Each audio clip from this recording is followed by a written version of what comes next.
I stared at my final report card and I couldn't breathe. Failed, failed, failed. Every single class. Red marks everywhere. I felt like the ground was opening up beneath me. My hands were shaking so badly I almost dropped the paper. I thought my life was over. I thought I'd never recover from this. But here's the thing. That moment of complete failure, it ended up being the best thing that ever happened to me. And I'm about to tell you why. My name is Lily. I'm 17. I go to Riverside High in Ohio. And for most of my life I was just average. Not the smartest kid in class. Not the most popular. Just somewhere in the middle. Trying my best but never quite good enough. Everyone around me seemed to have it all figured out. My best friend Casey was already accepted into 3 early college programs. The girl who sat next to me in chemistry had a full scholarship lined up. Even the quiet kid in the back of English class was writing essays that made teachers cry. And then there was me, struggling to finish a math test without my hands shaking. Reading the same paragraph 5 times because my brain just wouldn't focus. Staying up until 2 in the morning studying, only to blank out completely during the actual exam. But I kept pretending everything was fine. Because that's what you do, right? You smile. You nod when people ask if you're ready for the test. You say, yeah, totally, even when you feel like you're drowning. My parents weren't the type to scream or punish me. They were actually really supportive, which somehow made it worse. My mom would say things like, we believe in you, honey, and just do your best. And I would smile and say thank you. But inside I felt this crushing pressure. Because what if my best wasn't good enough? What if I was just not smart enough? I spent my entire junior year trying to be someone I wasn't. Trying to fit into this perfect student mold that everyone else seemed to wear so easily. I stopped doing things I loved. Stopped drawing. Stopped writing in my journal. Stopped listening to music just for fun. Everything became about grades. About being enough. About not disappointing anyone. And you know what? I failed anyway. It started small. A bad grade on a history quiz. Then a failed chemistry lab report. Then a math test where I literally left half the answers blank because I panicked and forgot everything I'd studied. I tried harder. I stayed up later. I made flashcards and study guides and rewrote my notes until my hand cramped. But nothing worked. The harder I tried, the worse I did. It was like my brain had just given up. Social media made everything worse. Everyone was posting about their acceptances, their scholarships, their awards. So blessed to announce I got into my dream school. Couldn't have done it without my amazing support system. Meanwhile, I was sitting in my room staring at a failing grade and wondering what was wrong with me. My friends started to notice something was off. Casey asked me if I was okay during lunch one day. I just smiled and said I was tired. She didn't push. I think she knew I was lying but didn't want to make it awkward. The truth is I was falling apart. But I was really good at hiding it. Then came finals week. The week that would determine whether I passed or failed the entire semester. I studied every single night. My mom brought me snacks and tea. My dad gave me pep talks. Everyone believed in me. Everyone except me. The first exam was English. I walked in feeling confident. I'd studied Shakespeare until I could recite entire scenes. But the second I sat down and looked at that test, my mind went completely blank. I stared at the questions like they were written in a foreign language. I answered what I could. But I knew I'd failed. Math was worse. I couldn't remember any formulas. Chemistry was a disaster. History made me want to cry in the middle of the classroom. By the time Friday rolled around, I was numb. I just went through the motions. Pencil in hand. Bubbles filled in. Hope completely gone.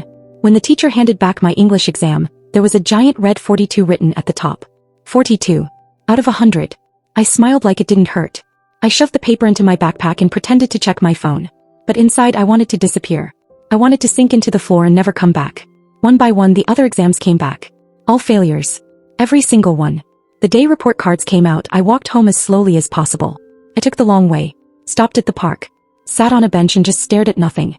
I knew what was waiting for me. I knew my parents would see those grades. And I didn't know how to face them. When I finally got home, my mom was in the kitchen making dinner. She smiled when she saw me. Hey honey, how was your day? Fine, I lied. Report cards came in the mail, she said casually. I left yours on the table. My stomach dropped. I walked over to the dining room table like I was walking to my own execution. There was a white envelope with my name on it. I opened it with shaking hands. Failed, failed, failed, failed, failed. Every single class. I heard my mom walk up behind me. She looked over my shoulder. And then there was just silence. The worst kind of silence. Not angry, just disappointed. Lily, she said softly. What happened? I couldn't look at her. I don't know. Did you study? Yes. Did you try? Yes. My voice cracked. I tried so hard, Mom. I really did. I'm not smart enough. I'm sorry. He hugged me, and that made it worse. Because I didn't deserve her kindness. I didn't deserve her belief in me. I was a failure. A complete and total failure. I went upstairs and locked myself in my room. I sat on my bed and stared at that report card for what felt like hours. I thought about all the late nights, all the studying, all the effort I'd put in, and it didn't matter. None of it mattered. I still failed. I opened Instagram. Big mistake. The first post I saw was Casey announcing her acceptance into a summer honors program. The second was someone from my math class celebrating straight A's. The third was a girl I barely knew talking about her 4.0 GPA. I threw my phone across the room. I buried my face in my pillow and cried. Ugly, gut-wrenching sobs that made my whole body shake. I felt worthless. Like I wasn't meant to succeed at anything. Like maybe I should just give up on school, on college, on everything. What was the point of trying if I was just going to fail anyway? That night I couldn't sleep. I just lay there in the dark, staring at the ceiling, replaying every mistake I'd ever made. Every test I'd failed. Every time I'd disappointed someone. Every moment I'd felt like I wasn't enough. I thought about how everyone else seemed to have their life figured out. And how I was just stuck, lost, broken. But then around 3 in the morning something weird happened. I got out of bed to grab some water and I accidentally kicked something under my bed. I reached down and pulled it out. It was my old sketchbook. The one I used to carry everywhere freshman year before I decided art was a waste of time, and I needed to focus on real subjects. I don't know why, but I opened it. And when I did, I saw drawings I'd completely forgotten about. Sketches of my favorite characters. Doodles of random patterns. A whole comic strip I'd started about a girl who could talk to plants. They weren't perfect. They were messy and amateurish. But they were me. The real me. The version of myself that existed before grades and test scores and college applications took over my entire identity. I flipped through page after page and I felt something I hadn't felt in months. Not happiness exactly, but something close. Like a tiny spark in the middle of all that darkness. And for the first time since I'd gotten that report card, I didn't feel completely hopeless. The next morning I woke up with that sketchbook still on my bed. I looked at it for a long time. And then without really thinking about it, I picked up a pencil and started drawing. I didn't draw anything specific. Just lines and shapes and whatever came to mind. Felt good.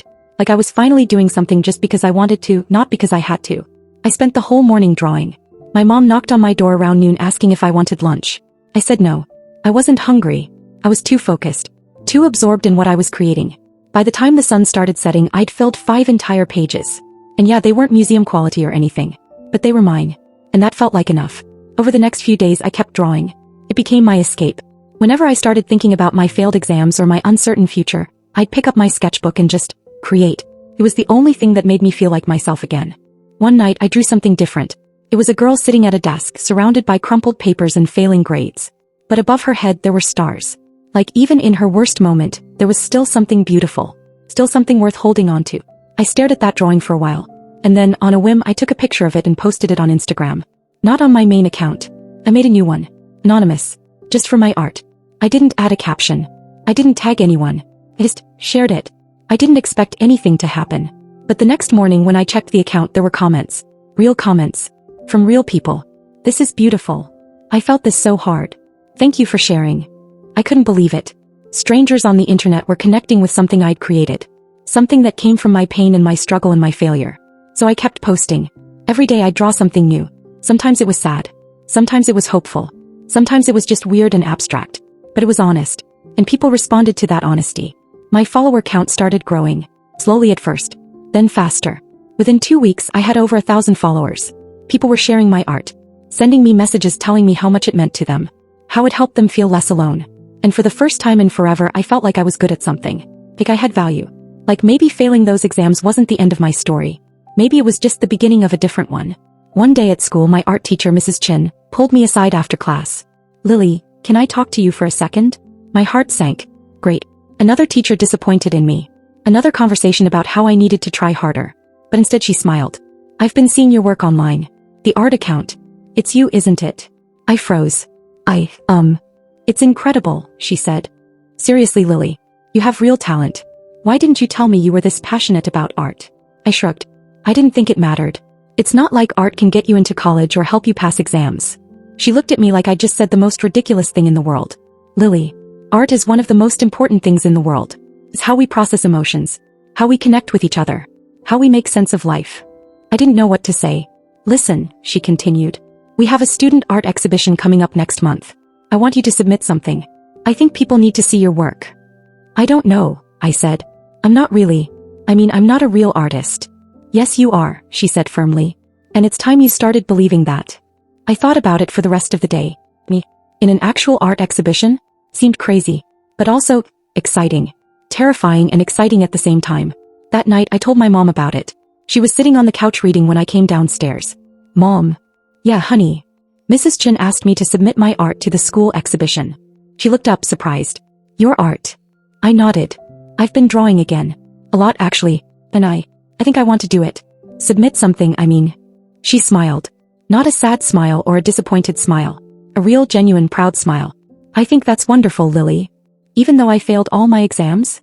She set down her book and patted the couch next to her. I sat down and she put her arm around me. Honey, I need to tell you something. I should have said this a long time ago. Your grades don't define you. They never did. I'm sorry if I ever made you feel like they did.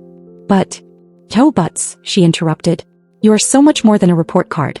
You're creative and kind and brave. And if art is what makes you happy, then that's what matters. I felt tears prickling my eyes. I thought you'd be disappointed in me forever. Never, she said, squeezing my shoulder. I could never be disappointed in you for being yourself. I decided to go for it. I spent the next 3 weeks working on my exhibition piece. I wanted it to be perfect. Or at least as close to perfect as I could get. I decided to create a series. 3 drawings that told a story. The first one showed a girl drowning in papers and textbooks, her face hidden, everything dark and chaotic. The second showed her discovering a single flower growing through a crack in the concrete. Small, but alive. The third showed her surrounded by color and light, creating something beautiful from all that darkness. I titled the series after I failed. When I finally submitted it to Mrs. Chin, my hands were shaking. It's probably not good enough, I said. I can redo it if... It's perfect, she said, cutting me off. Lily, this is powerful. Really powerful. The night of the exhibition, I almost didn't go. I was so nervous I felt sick. What if people hated it? What if they laughed? What if it was all a huge mistake? But Casey convinced me to go. You have to, she said. This is your moment. So I went. I wore a simple black dress and walked into the school gymnasium where all the art was displayed. There were paintings and sculptures and photographs everywhere. And right in the center on the main wall was my series. People were already looking at it, reading the title, studying the details. I wanted to run, but I forced myself to stay. And then I heard someone say, wow, this one really hits different. I turned around. It was a girl from my English class. She was staring at my drawings with tears in her eyes. Whoever made this, she said to her friend, gets it. Like really gets it. More people started gathering around. I heard whispers. After I failed. That's so real. I felt this. And then through the crowd I saw my mom. She was standing in front of my series, her hand over her mouth, tears streaming down her face. I walked over to her. Mom. She turned and looked at me. And then she pulled me into the tightest hug I'd ever felt. I'm so proud of you, she whispered. Not because of this art. Not because of anything you've done. I'm proud of you because you didn't give up. You found yourself again. I couldn't stop crying. Right there in the middle of the exhibition, surrounded by people and art and noise, I just cried. Happy tears. Relieved tears. Healing tears. The exhibition was a huge success. People kept coming up to me asking about my work. Mrs. Chin introduced me to a local gallery owner who wanted to feature some of my pieces. I even got a message from a small art magazine asking if they could interview me. But the best part wasn't the attention or the recognition. It was the messages I started getting on my art account. People telling me their own stories of failure. Their own struggles with feeling not good enough. Their own journeys to finding what made them come alive. One message in particular stuck with me. It was from a girl around my age who wrote, I failed my entire sophomore year. I thought my life was over. But seeing your art made me realize that maybe failure isn't the end. Maybe it's just a detour. Thank you for showing me that. I read that message over and over again. Because that's exactly what failure had been for me. Not an ending. A detour. A painful, messy, necessary detour that led me exactly where I needed to be. I still think about those failed exams sometimes. About how devastated I was. About how I thought I'd never recover. But now when I think about them, I don't feel shame. I feel grateful. Because if I hadn't failed, I never would have picked up that sketchbook. I never would have rediscovered my love for art. I never would have learned that my worth isn't determined by grades or test scores or other people's expectations. I would have kept pretending to be someone I wasn't. Kept chasing a version of success that was never meant for me. Kept ignoring the parts of myself that actually mattered. Failure forced me to stop. To look around. To ask myself what I really wanted. And the answer surprised me. I didn't want perfect grades. I didn't want to be the smartest person in the room. I just wanted to create. To express. To be seen for who I really was. I'm not going to lie and say everything magically got better after that. I'm retaking some classes this year. My grades are still not great. College is still stressful and uncertain. But I'm okay with that now. Because I know that grades aren't the only measure of success.